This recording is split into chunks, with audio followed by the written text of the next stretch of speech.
오바댜 1장. 이것은 오바댜가 받은 계시이다. 주 하나님이 에돔을 두고 하신 말씀이다. 주님께서 여러 민족에게 천사를 보내시면서 너희는 일어나라 에돔을 쳐부수러 가자 하신 말씀을 우리가 들었다.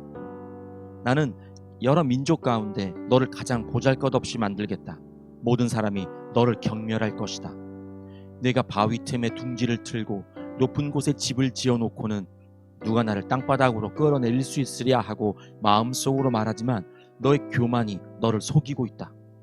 내가 독수리처럼 높은 곳에 보금자리를 꾸민다 하여도, 내가 별들 사이에 둥지를 튼다 하여도 내가 너를 거기에서 끌어내리고야 말겠다. 나 주의 말이다. 너에게 도둑대가 들거나 밤중에 강도떼가 들이닥쳐도 자기들에게 필요한 만큼만 빼앗아간다. 포도를 털어가는 사람들이 들이닥쳐도 포도송이 얼마쯤은 남겨놓는다. 그런데 에서야, 너는 어찌 그처럼 샅샅이 털렸느냐. 내가 깊이 숨겨둔 보물마저 다 빼앗기고 말았다. 너와 동맹을 맺은 모든 나라가 너를 나라 밖으로 쫓아내고 너와 평화조약을 맺은 나라들이 너를 속이고 너를 정복하였다. 너와 한 밥상에서 먹던 동맹국이 너의 발 앞에 올가미를 놓았다. 너의 지혜가 어디에 있느냐? 나 주가 말한다. 그날에는 내가 에돔에서 슬기로운 사람을 다 없애고 에서의 방방곡곡에 지혜 있는 사람을 남겨두지 않겠다. 대만아, 너의 용사들이 기가 꺾이고 에서의 온 땅의 군인은 한 사람도 남지 않고 모두 다 칼에 쓰러질 것이다. 내 아우 야곱에게 저지른 그 폭행 때문에 내가 치욕을 당할 것이며 아주 망할 것이다. 내가 멀리 서서 구경만 하던 그날 이방인이 야곱의 재물을 늑탈하며 외적들이 그의 문들로 들어와서 제비를 뽑아 예루살렘을 나누어 가질 때에 너도 그들과 한패였다. 내 형제의 날, 그가 재앙을 받던 날에 너는 방관하지 않았어야 했다. 유다 자손이 몰락하던 그날 너는 그들을 보면서 기뻐하지 않았어야 했다. 그가 고난받던 그날 너는 입을 크게 벌리고 웃지 않았어야 했다. 나의 백성이 패망하던 그날 너는 내 백성의 성문 안으로 들어가지 않았어야 했다. 나의 백성이 패망하던 그날 너만은 그 재앙을 보며 방관하지 않았어야 했다. 나의 백성이 패망하던 그날 너는 그 재산에 손을 대지 않았어야 했다. 도망가는 이들을 죽이려고 갈라지는 길목을 지키고 있지 않았어야 했다. 그가 고난받던 그날 너는 살아남은 사람들을 원수의 손에 넘겨주지 않았어야 했다. 내가 모든 민족을 심판할 주의 날이 다가온다. 내가 한 대로 당할 것이다. 내가 준 것을 내가 도로 받을 것이다. 너희가 내 거룩한 산에서 쓴 잔을 마셨다. 그러나 이제 온 세계 모든 민족이 더욱더 쓴 잔을 마실 것이다. 마지막 한 방울까지 다 마시고 망하여 없어질 것이다. 그러나 덜어는 시온산으로 피하고 시온산은 거룩한 곳이 될 것이다. 그때에 야곱의 집은 다시 유산을 차지할 것이다. 야곱의 집은 불이 되고 요셉의 집은 불꽃이 될 것이다. 그러나 에서의 집은 검불이 될 것이니 그 불이 검불에 붙어 검불을 살을 것이다. 에서의 집안에서는 아무도 살아남지 못할 것이다. 나 주가 분명히 말한다. 네겝 지방에서 올라온 내 백성이 에서의 산악지대를 차지하고 평지에서 올라온 내 백성은 블레셋 땅을 차지할 것이다. 그들은 에브라임의 영토와 사마리아의 영토를 차지할 것이다. 베냐민은 길르앗을 차지할 것이다. 잡혀갔던 이스라엘 포로는 돌아와서 가나안 족속의 땅을 사르밧까지 차지하고 예루살렘에서 스바라스로 잡혀갔던 사람들은 남쪽 유다의 성읍들을 차지할 것이다. 구원자들이 시온산에 올라와서 에서의 영토를 다스릴 것이다. 나라가 주의 것이 될 것이다. 요나 1장. 주님께서 아미떼의 아들 요나에게 말씀하셨다. 너는 어서 저 큰 성읍 니느웨로 가서 그 성읍에 대고 외쳐라. 그들의 죄악이 내 앞에까지 이르렀다. 그러나 요나는 주님의 낯을 피하여 스페인으로 도망가려고 길을 떠나 욥바로 내려갔다. 마침 스페인으로 떠나는 배를 만나 뱃삭스를 내고 사람들과 함께 그 배를 탔다. 주님의 낯을 피하여 스페인으로 갈 셈이었다. 주님께서 바다 위로 큰 바람을 보내시니 바다에 태풍이 일어나서 배가 거의 부서지게 되었다. 뱃사람들은 두려움에 사로잡혀 저마다 저희 신들에게 부르짖고 저희들이 탄 배를 가볍게 하려고 배 안에 실은 짐을 바다에 내던졌다. 요나는 벌써부터 배 밑창으로 내려가 누워서 깊이 잠들어 있었다. 마침 선장이 그에게 와서 그를 보고 소리를 쳤다. 당신은 무엇을 하고 있소? 잠을 자고 있다니. 일어나서 당신의 신에게 부르짖으시오. 행여라도 그 신이 우리를 생각해 준다면 우리가 죽지 않을 수도 있지 않소. 뱃사람들이 서로 말하였다. 우리가 어서 제비를 뽑아서 누구 때문에 이런 재앙이 우리에게 내리는지 알아봅시다.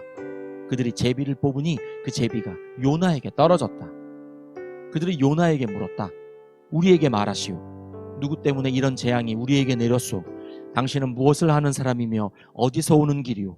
어느 나라 사람이요? 어떤 백성이요? 그가 그들에게 대답하였다. 나는 히브리 사람이요. 하늘에 계신 주 하나님, 바다와 육지를 지으신 그분을 섬기는 사람이요. 요나가 그들에게 자기가 주님의 낯을 피하여 달아나고 있다고 말하니 사람들이 그 사실을 알고 겁에 질려서 그에게 소리쳤다. 어쩌자고 당신은 이런 일을 하였소? 바다에 파도가 점점 더 거세게 일어나니 사람들이 또 그에게 물었다. 우리가 당신을 어떻게 해야 우리 앞에 저 바다가 잔잔해지겠소? 그가 그들에게 대답하였다. 나를 들어서 바다에 던지시오. 그러면 당신들 앞에 저 바다가 잔잔해질 것이오. 바로 나 때문에 이 태풍이 당신들에게 닥쳤다는 것을 나도 알고 있소. 뱃사람들은 육지로 되돌아가려고 노를 저었지만 바다에 파도가 점점 더 거세게 일어났으므로 헛일이었다. 그들은 주님을 부르며 아뢰었다. 주님, 빕니다. 우리가 이 사람을 죽인다고 해서 우리를 죽이지 말아 주십시오. 주님께서는 뜻하시는 대로 하시는 분이시니 우리에게 살인 죄를 지우지 말아 주십시오. 그들은 요나를 들어서 바다에 던졌다. 폭풍이 일던 바다가 잔잔해졌다. 사람들은 주님을 매우 두려워하게 되었으며 주님께 희생 제물을 바치고서 주님을 섬기기로 약속하였다. 주님께서는 큰 물고기 한 마리를 마련하여 두셨다가 요나를 삼키게 하셨다. 요나는 사흘 밤낮을 그 물고기 뱃속에서 지냈다. 요나 2장. 요나가 물고기 뱃속에서 주 하나님께 기도드리며 아뢰었다. 내가 고통스러울 때 주님께 불러 아뢰었더니 주님께서 내게 응답하셨습니다. 내가 스올 한가운데서 살려달라고 외쳤더니 주님께서 나의 호소를 들어주셨습니다. 주님께서 나를 바다 한가운데 깊음 속으로 던지셨으므로 큰 물결이 나를 에워싸고 주님의 파도와 큰 물결이 내 위에 넘쳤습니다. 내가 주님께 아뢰기를 주님의 눈앞에서 쫓겨났어도 내가 반드시 주님 계신 성전을 다시 바라보겠습니다 하였습니다. 물이 나를 두르기를 영혼까지 하였으며 깊음이 나를 에워쌌고 바다풀이 내 머리를 휘감았습니다. 나는 땅속 맷뿌리까지 내려갔습니다. 땅이 빗장을 질러 나를 영영 가두어 놓으려고 했습니다만 주 나의 하나님 주님께서 그 구덩이 속에서 내 생명을 건져주셨습니다. 내 목숨이 힘없이 꺼져갈 때에 내가 주님을 기억하였더니 나의 기도가 주님께 이르렀으며 주님 계신 성전에까지 이르렀습니다. 헛된 우상을 섬기는 자들은 주님께서 베풀어 주신 은혜를 저버립니다. 그러나 나는 감사의 노래를 부르며 주님께 희생 제물을 바치겠습니다. 서원한 것은 무엇이든지 지키겠습니다. 구원은 오직 주님에게서만 옵니다. 주님께서 그 물고기에게 명하시니 물고기가 요나를 뭇에다가 뱉어냈다. 요나 3장. 주님께서 또다시 요나에게 말씀하셨다. 너는 어서 저 큰 성읍 니느웨로 가서 이제 내가 너에게 한 말을 그 성읍에 외쳐라. 요나는 주님께서 말씀하신 대로 곧 길을 떠나 니느웨로 갔다. 니느웨는 둘러보는 데만 사흘 길이나 되는 아주 큰 성읍이다. 요나는 그 성읍으로 가서 하룻길을 걸으며 큰 소리로 외쳤다. 40일만 지나면 니느웨가 무너진다. 그러자 니느웨 백성들은 하나님의 말씀을 믿고 금식을 선포하고 그들 가운데 가장 높은 사람으로부터 가장 낮은 사람에 이르기까지 모두 굵은 베옷을 입었다. 이 소문이 니느웨의 왕에게 전해지니 그도 임금의 자리에서 일어나 걸치고 있던 임금의 옷을 벗고 굵은 베옷을 입고 잿더미에 앉았다. 왕은 니느웨 백성에게 다음과 같이 선포하여 알렸다. 왕이 대신들과 더불어 내린 칙명을 따라서 사람이든 짐승이든 소떼든 양떼든 입에 아무것도 대서는 안 된다. 무엇을 먹어도 안 되고 물을 마셔도 안 된다. 사람이든 짐승이든 모두 굵은 배옷만을 걸치고 하나님께 힘껏 부르짖어라. 저마다 자기가 가던 나쁜 길에서 돌이키고 힘이 있다고 휘두르던 폭력을 그쳐라. 하나님께서 마음을 돌리고 노여움을 푸실지 누가 아느냐?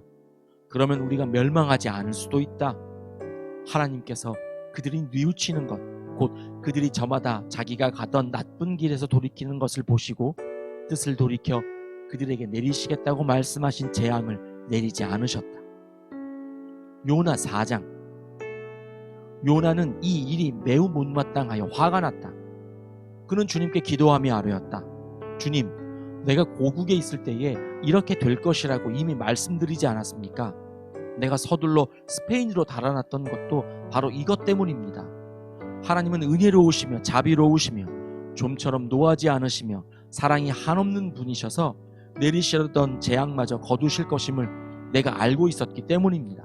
주님, 이제는 제발 내 목숨을 나에게서 거두어 주십시오. 이렇게 사느니 차라리 죽는 것이 낫겠습니다.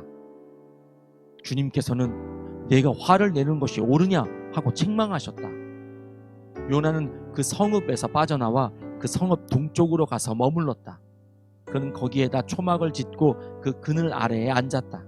그 성읍이 어찌 되는가를 볼 셈이었다. 주 하나님이 박넝쿨을 마련하셨다. 주님께서는 그것이 자라올라 요나의 머리 위에 그늘이 지게 하여 그를 편안하게 해주셨다. 박넝쿨 때문에 요나는 기분이 무척 좋았다. 그러나 다음 날 동이틀 무렵 하나님이 벌레를 한 마리 마련하셨는데 그것이 박넝쿨을 쏘아버리니 그 식물이 시들고 말았다. 해가 뜨자 하나님이 찌는 듯이 뜨거운 동풍을 마련하셨다. 햇볕이 요나의 머리 위로 내리쬐니 그는 기력을 잃고 죽기를 자청하면서 말하였다. 이렇게 사느니 차라리 죽는 것이 더 낫겠습니다. 하나님이 요나에게 말씀하셨다. 박넝쿨이 죽었다고 내가 이렇게 화를 내는 것이 옳으냐? 요나가 대답하였다. 옳다뿐이겠습니까? 저는 화가 나서 죽겠습니다. 주님께서 말씀하셨다. 내가 수고하지도 않았고 내가 키운 것도 아니며 그저 하룻밤 사이에 자라났다가 하룻밤 사이에 죽어버린 이 식물을 내가 그처럼 아까워하는데 하물며 좌우를 가릴 줄 모르는 사람들이 12만 명도 더 되고 짐승들도 수없이 많은 이 큰 성읍 니느웨를 어찌 내가 아끼지 않겠느냐. 아멘.